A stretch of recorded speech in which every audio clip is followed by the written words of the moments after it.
In a recent CNN report, staff writer David Goldman called the years 1999 through 2009 music's lost decade.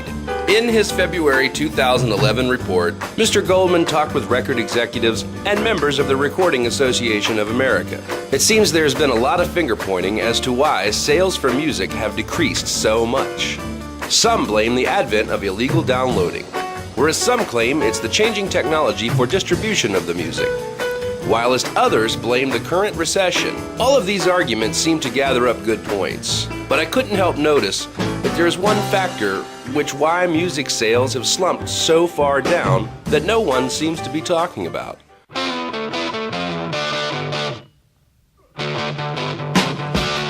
I wish I had a nickel for every time I've heard someone say to me, "Music today sucks."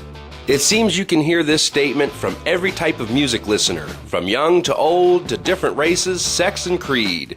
It seems that most people are in agreement. Music of today, at least that of which that is distributed by major labels, has gotten downright, well, awful.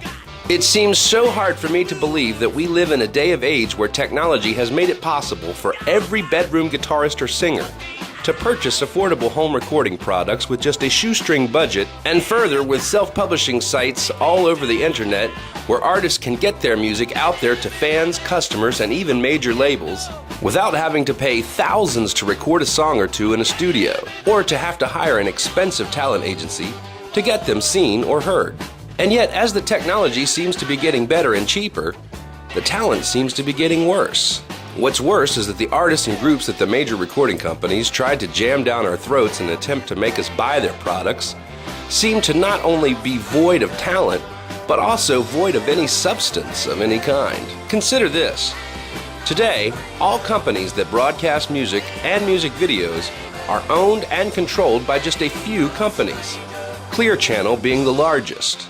One can easily be led to the direction of thinking these broadcasting companies are the main focus of blame, and by thinking so, that person would be right. Giant conglomerates like Clear Channel have a special interest in their own brand of political views, of which they wish to spread onto an unsuspecting public, or in this case, the unsuspecting listener. If a recording artist is outside of what Clear Channel deems as appropriate, then Clear Channel won't broadcast it.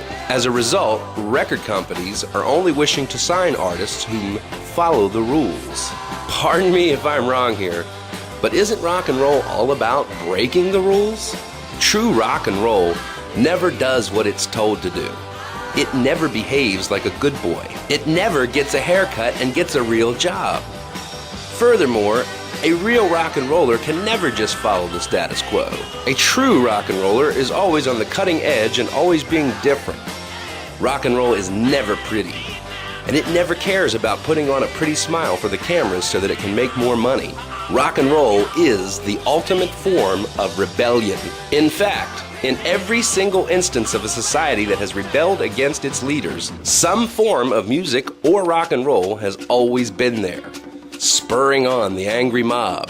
It should also be noted that on September 11th, 2001, Clear Channel sent out a memo to all of its employees and sister networks. This memo contained a list of songs that were from that moment on banned from broadcast. Some of the songs on that banned list included Santa Monica by Everclear, Crash Into Me by Dave Matthews, Walk Like an Egyptian by the Bangles, Under the Bridge by the Red Hot Chili Peppers, Dirty Deeds Done Dirt Cheap, Highway to Hell by AC/DC, War Pigs by Black Sabbath, Dust in the Wind by Kansas, Stairway to Heaven by Led Zeppelin, Lucy in the Sky with Diamonds, A Ticket to Ride, and Oh Blah Dee Blah Da by the Beatles, Only the Good Die Young by Billy Joel, Hit Me With Your Best Shot by Pat Benatar, It's the End of the World as We Know It by R.E.M., Eve of Destruction by Barry McGuire, A World Without Love, Peter and Gordon, You're the Devil in Disguise by Elvis Presley,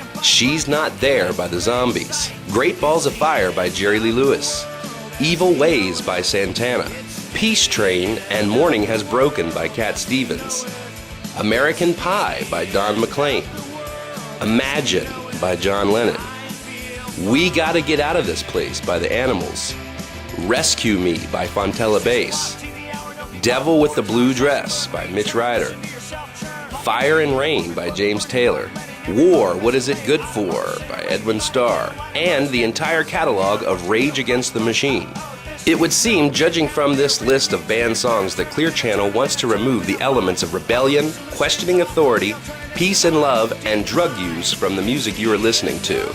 Look at it like this. If the fast food chain KFC started leaving out important ingredients from its secret recipe, the taste of their product would certainly change.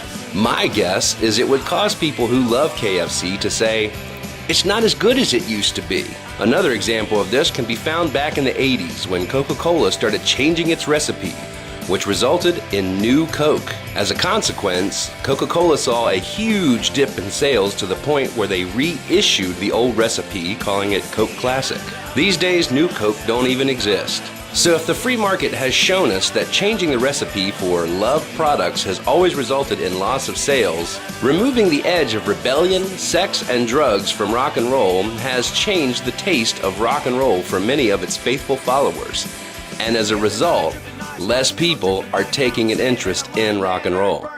So why would record companies and broadcast companies like Clear Channel want to change the recipe for rock and roll? In Haiti, 1678, the French colonial government of Martinique restated a law issued 24 years earlier, prohibiting African slaves from gathering together for dances and socializing.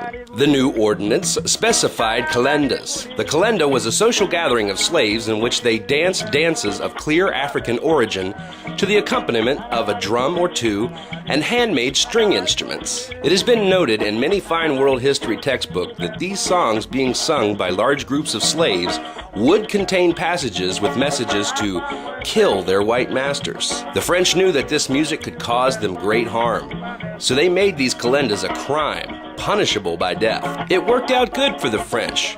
That is, of course, till the Haitian slave revolution of 1791. It is duly noted that the African-styled war songs were heard as thousands of slaves fought back against their evil French captors.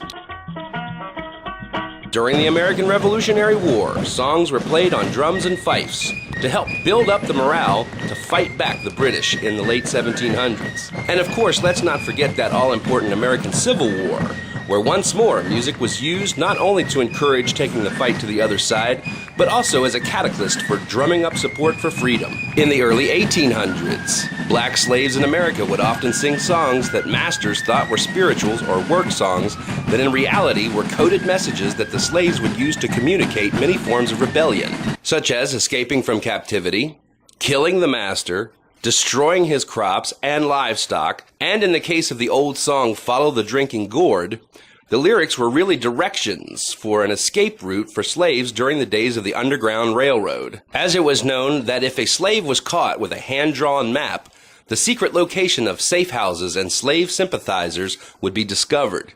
So instead, a man named Peg-Leg Howe was sent to all plantations where he taught slaves the words to the song, as a way to offer them an escape from their southern masters to free territories in the north. The music of Woody Guthrie, among many other artists, was there during the fights to establish labor unions. Music was sang on the streets of southern towns where civil rights battles waged against racist, corrupt police forces, and of course, we all know the stories of how music helped spawn a new generation of young people to protest the Vietnam War in the 1960s. It is also keen to note that even social uprising groups such as the Black Panther Party used music to spread the message of white injustice onto black people and was used to recruit militant freedom fighters for justice in black communities. In fact, there have been over 200 documented revolts and revolutions in this great world of ours. And while each fight, the cause has always been the overthrow of oppression by corrupt leaders, the common bond that links all of them has always been music. It's no wonder why giant corporate conglomerates like Clear Channel and Live Nation want to dumb down the music, to make it less appealing for us to listen to. For it's quite clear that these companies have an agenda to stop the spread of a musical-led revolution.